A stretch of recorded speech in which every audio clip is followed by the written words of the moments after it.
Hello guys, my name is Akash. I hope you guys are doing good. हमारा आज का topic है quadratic equation. इसमें हम लोग पढ़ेंगे स्प्लिटिंग द मिडिल टर्म और द क्वाड्रेटिक फॉर्मूला और श्रीधराचार्य फॉर्मूला के बारे में।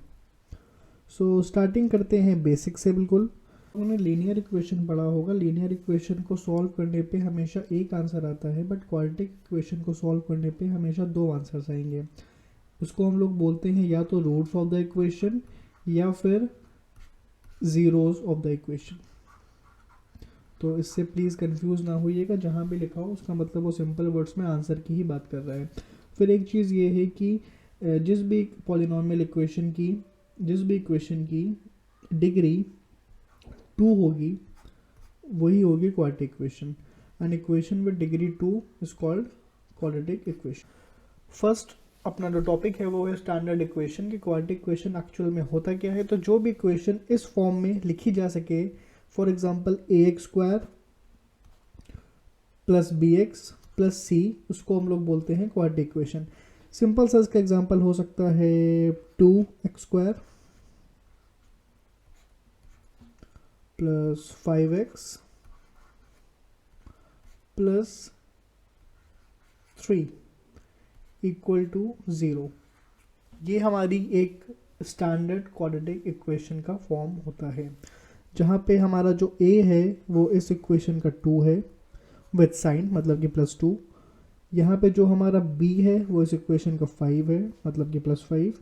और यहाँ पे जो हमारा c है वो इस इक्वेशन का c है, मतलब कि 3 है, फॉर एग्जांपल +3। यहाँ पे कुछ क्वेश्चंस है स्प्लिटिंग द मिडिल टर्म के, इसको हम लोग आज डिस्कस करेंगे इनमें से कुछ क्वेश्चंस को। तो यहाँ हमारा पहला क्वेश्चन है x² प्लस 11x प्लस 30। यहाँ पे x² के साथ कुछ भी नहीं लिखा हुआ है, तो यहाँ पे हम लोग 1 को मानते हैं। जब कुछ भी नहीं होता है तो वहाँ पे 1 होता है। तो a प्लस c को मल्टीप्लाई करते हैं, जहाँ पे a 1 है और c 30 है, दोनों का मल्टीप्लिकेशन भी 30 ही आएगा।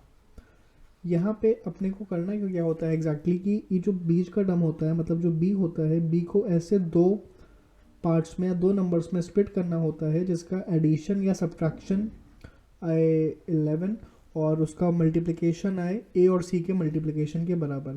तो यहाँ पे अपने को 30 लाना है with the help of example. Simple सा तरीका है, पहले एलसीएम लेते हैं 30 का। यहाँ पे जो भी फैक्टर्स आएंगे उनकी हेल्प से हम लोग डिसाइड करेंगे कि कौन से वो दो नंबर्स होंगे। तो यहाँ पे 2 आएगा, यहाँ 15 आएगा, यहाँ पे 3, यहाँ पे 5 और 5 एंड 1। तो 2 इंटू 3 6 एंड 5। यहाँ पे दो नंबर्स हमारे आ गए 6 एंड 5। अगर 6 को और 5 को प्लस करेंगे तो 11 आएगा, और इसको अगर मल्टीप्लाई करेंगे तो प्लस 30 आएगा। इसी को इस फॉर्म में लिखना पड़ेगा, x² plus 6x plus 5x plus 30 equal to 0।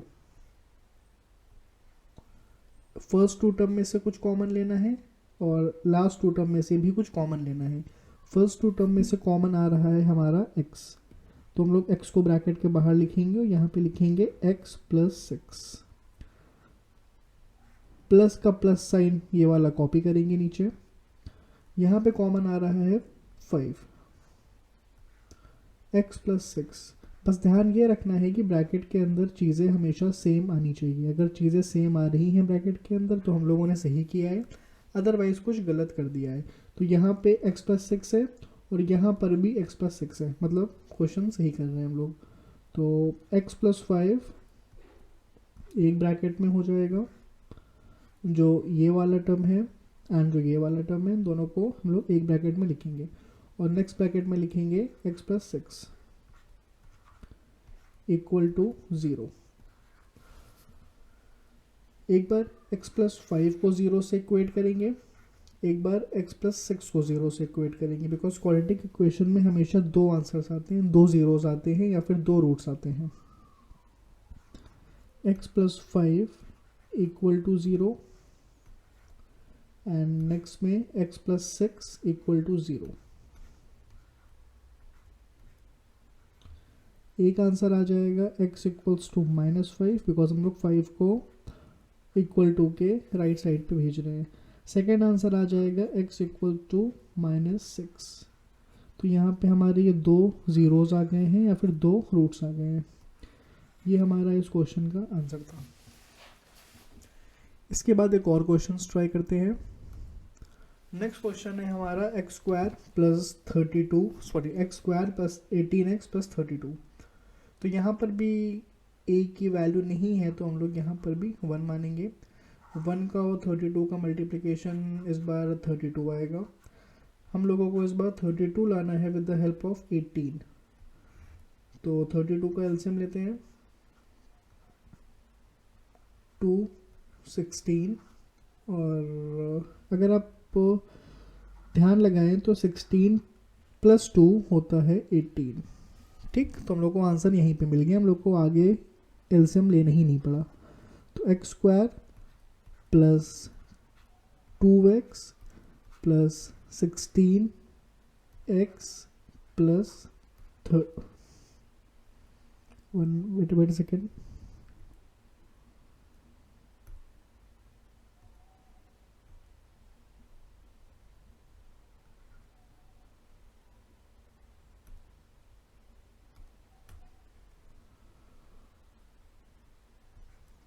Plus 32 equal to 0। तो फर्स्ट टू टर्म में से इस बार भी कॉमन x आ रहा है, तो हम लोग x को कॉमन लेंगे। ब्रैकेट के अंदर बचेगा x प्लस 2 और लास्ट टू टर्म में से 16 कॉमन आ रहा है, हम लोग 16 कॉमन लेंगे। ब्रैकेट के अंदर बचेगा x प्लस 2। फिर से ब्रैकेट के अंदर सेम चीज़ें आ रही हैं, मतलब सही करा है।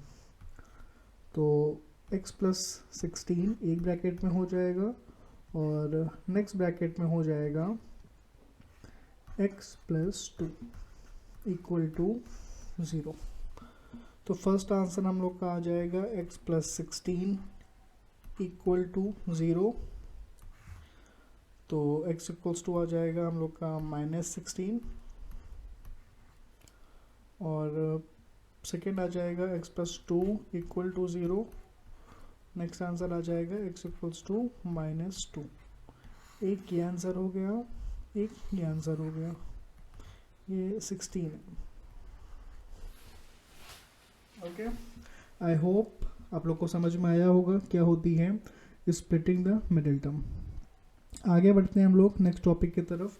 नेक्स्ट टॉपिक है हमारा क्वाड्रेटिक फॉर्मूला। अब हम लोगों ने स्टैंडर्ड इक्वेशन पढ़ रखी है। स्टैंडर्ड इक्वेशन होती है, मैं दोबारा मैं लिख दे रहा हूँ एक बार, ax² plus bx plus c equal to 0। तो यहाँ पे ये सारी ही नंबर्स का हम लोग को ABC का यहाँ पे वैल्यूज़ का यूज़ करना पड़ेगा। तो x इक्वल्स टू यहाँ पे हो जाएगा, फर्स्ट इज -b, फिर plus minus under root b² - 4ac upon 2a। इस फॉर्मूला को प्लीज़ आप लोग मेमोराइज कर लें, ये बहुत काम आएगा टेंथ में। यहाँ पे नेक्स्ट टॉपिक है हमारा डिस्क्रिमिनेंट। जो हम लोग रूट के अंदर लिख रहे थे b² - 4ac, इसी को हम लोग बोलते हैं डिस्क्रिमिनेंट। ठीक है, इसका यूज़ क्या होता है कि हम लोग इसको सॉल्व करके सीधे बता सकते हैं कि जो हमारे दो रूट्स आने वाले हैं, दो आंसर्स आने वाले हैं, वो किस तरीके के आने वाले हैं। तो अगर b² - 4ac 0 से बड़ा है तो हम लोग को दो अनइक्वल रूट्स मिलने वाले हैं।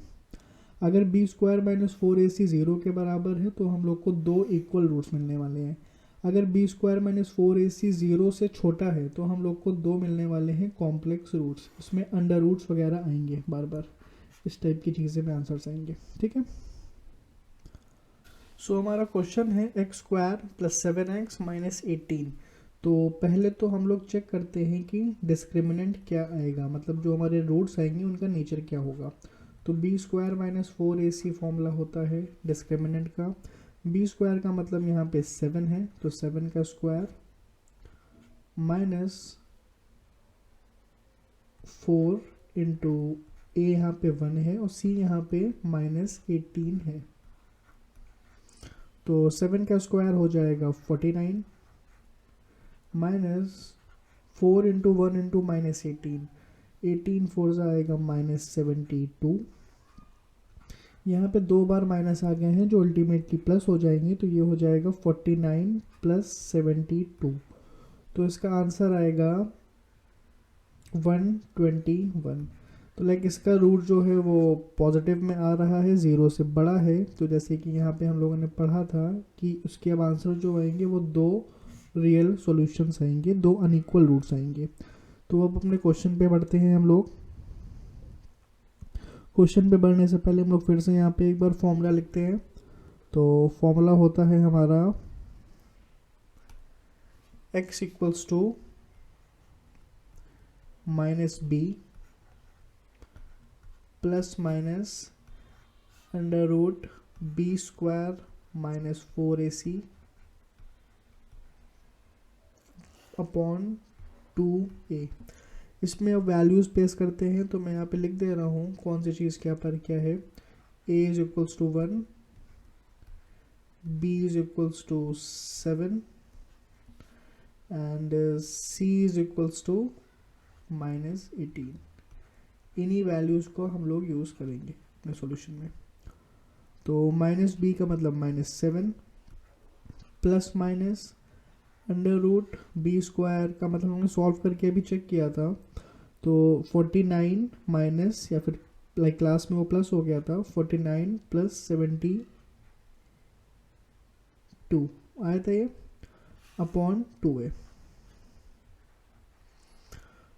तो -7 plus minus under root 121 upon a की वैल्यू 1 थी, तो यहाँ पे 2 हो जाएगा।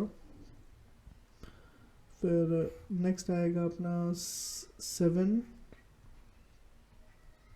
प्लस माइनस 121 होता है 11 का स्क्वायर, तो यहाँ पे 11 आ जाएगा अपॉन 2।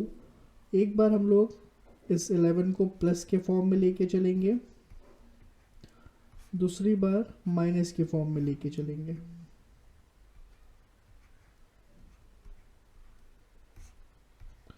तो एक आंसर आएगा 4/2 यानी कि 2। तो एक अपना रूट आ गया है 2, दूसरा अपना रूट आ जाएगा -18/2 जिसका मतलब होगा 9। तो दूसरा हम लोग का आंसर आ जाएगा -9।